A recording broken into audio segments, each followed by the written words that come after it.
Time, businesses are now asking the White House to postpone Biden's vaccine mandate until after the holidays over worries that it could exacerbate labor shortages and supply chain issues. But if Team Biden actually cared about saving Christmas or just our country's economy as a whole, they wouldn't implement these mandates in the first place.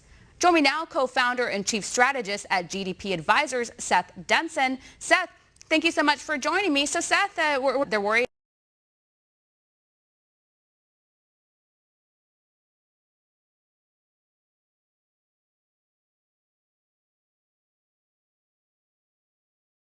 about medical freedom and personal choice. And even those who are vaccinated are standing up against this because they see where this is going. It's a slippery slope.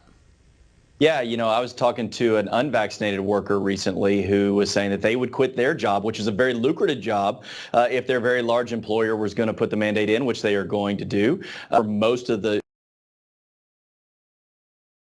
year, and the data is still young on, saying you have to do this. And so a recent study has actually said that up to 30% of workers that are unvaccinated are willing to leave their job. Well, let's do the math. There's 80 million people that are unvaccinated in the United States, 80 million workers, I should say. 30%, that's over 20 million, it's 24 million workers that are willing to say, I'm out. Our economy is not in a position where that could become a reality. And so for that reason, you've got these businesses going to the White House saying, hey, can we delay this? Even labor unions are going to the White House and saying, Mr. President, do not put this in place.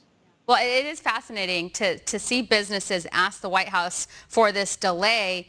But if they're asking for the delay, it'd be odd for Biden and the White House to change their mind on it, because that would be contrary to science, right? So it's like the pandemic is such a serious issue.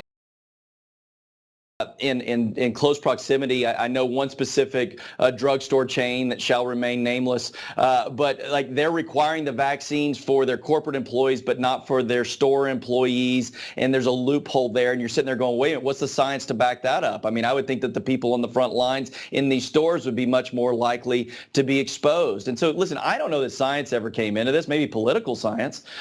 Maybe that's the driving force behind a lot of these moves. And it's interesting, too, because I really said early on back in September, I say early on, a month ago, this is how much the news cycle changes, but that the president likely was pushing for this because corporations were asking for cover so that they could require this and say, well, it's not us, it's the White House. Now it's those same companies that are saying, we got a problem if we force this, and people walk away. And I think that's the big miscalculation, is they did not expect so many workers to stand up and say, no. This is America. There's still freedom. It still exists, and not on my watch. Yeah.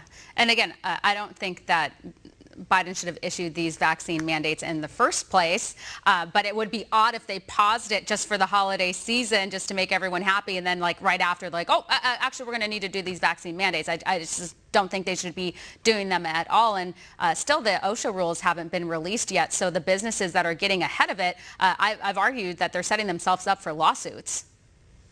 They are. And listen, I couldn't agree more. This is going to end up in the courts. I mean, again, and we talk about things like religious exemptions.